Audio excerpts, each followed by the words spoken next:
We hold the largest collection in the world, forming part of the Turner bequest. Upon his death, he left his art to the nation.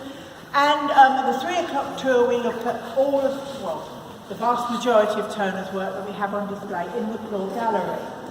I always like to start my tour, my 12 o'clock tour, with this work because I think it not just shows Turner the artist, but I think it shows a little bit about the man and the genius of the man and the boldness and the courage of him as an artist. Now the work is called The Battle of Waterloo. The Battle of Waterloo took place on the 18th of June 1815. It was the clash of the Titans. It was Napoleon versus Wellington. Now, you may be forgiven when you look at this and wondering why there are no sabres held aloft, why there's no charge of a great Scots grave in this imagery. Well, this is where I think we can see the genius of Turner. In this painting, he is using 3 main sources of light, and I'm going to explain the painting using those sources as we go through.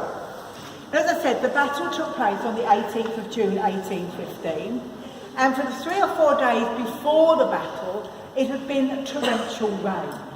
Now, the battlefield itself is about 18 kilometres outside Brussels, and it's still there for you to visit should you so desire. And Wellington was a great defending general. Napoleon knew how to attack, and they were going to meet on this battlefield. Now, it was only 2 miles long, and it was 5 square miles in total. Along that battlefield, you were going to see a clash of over 200,000 men and 60,000 horses, and 600 guns between them. Now, Wellington knew very early on that in order to win the day, he had to defend certain strategic points. The first one was the Hougoumont farm. Now, the Hougoumont farm, the ruins are still there. There is a big campaign at the moment to get them somewhat restored, and then allowed to fall into decay. And you will see here that Turner is showing this farm burning, because throughout the day of the battle, it was constantly besieged. Now, Wellington put his top men in there, including the Coldstream Guards and the Scots Guards, and they held that building throughout the whole day of the battle. So what you are seeing here is the aftermath of the Battle of Waterloo. Now, Turner is showing the burning building because once the French knew that they had lost, they torched the building. So everybody that was inside there was killed. Not one person escaped from that burning building. Now, to add emphasis to the light and to the conditions, Turner shows that burning building reflected in that muddy pool in front of it. The second source of light is the flare fired up in the background.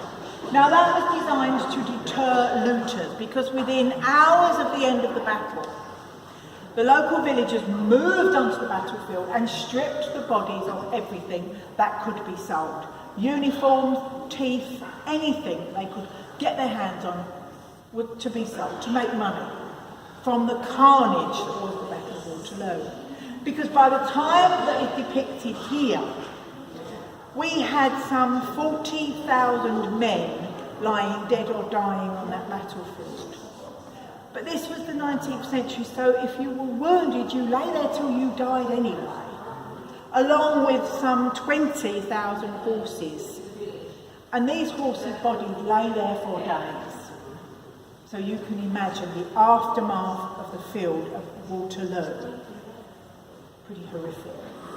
The third and final source of light that Turner has used is this torch held by these women. Now, they are searching for their loved ones in that mound of bodies. Obviously, one of the ladies has identified maybe a husband or a brother among those dead bodies and is swooning into the arms of her companion there. It's almost as if those bodies are illuminated from within, because what you have here, Turner has shown us images of the dead and the dying on that battlefield. the sadness and sorrows of friend and foe alike, because he's been totally impartial here, because we have representations from every regiment, as many regiments as he could put on there. The French, the Scottish, the English, the Prussians are all shown in that mound of bodies. So he's unflinching in that depiction, and he's also showing us the impact of modern warfare. And this was a very, very bold thing for an artist to do at this time, because this was the great British victory. Wellington triumphed. The face of Europe was changed for decades. Wellington went on to become Prime Minister of England. We still have a railway station called Waterloo. The importance of this battle cannot be underestimated. The Union Jacks were unfolding all the way across the land, and Turner displays this at the Royal Academy. Well, this was no time for introspection. It wasn't popular. One critic said, all he'd done is painted a bonfire, and that's where this image should be placed. The only really positive thing that was said about it was that it displayed Rembrandtesque qualities of light. Turner loved this painting. He kept it in his studio until his death, and then it formed part of his bequest to the Tate and to the National Galleries. He went around the battlefield himself. I think he was in his early 40s, and the battlefield opened up for visitors within a few weeks. There were still decomposing bodies on that battlefield, by the way. I found that out when I went to Apsley House. I don't know if anybody's heard of that. I think the address is 1 London, and it's the London home of the Duke of Wellington. It is open to the public. Do go if you want a really, really interesting insight into the Iron Duke and the Battle of Waterloo and his military career. It's a fascinating visit. And Turner filled many, many notebooks and sketchbooks with images of the field of Waterloo. And on one of them, and it's literally a little booklet about that size, and there's a few sort of scribbles on it, and he said underneath, this is where the worst carnage took place. So you can see, get a bit of a feel for Turner. Now, the great Iron Duke himself, this is another interesting fact. I said right at the very beginning that there were no sabres roused and so on, because some of you may well have been thinking of Scotland Forever by Lady Butler. And I'll pass this image around for you. It shows the charge of the Scots Greys. Now that is generally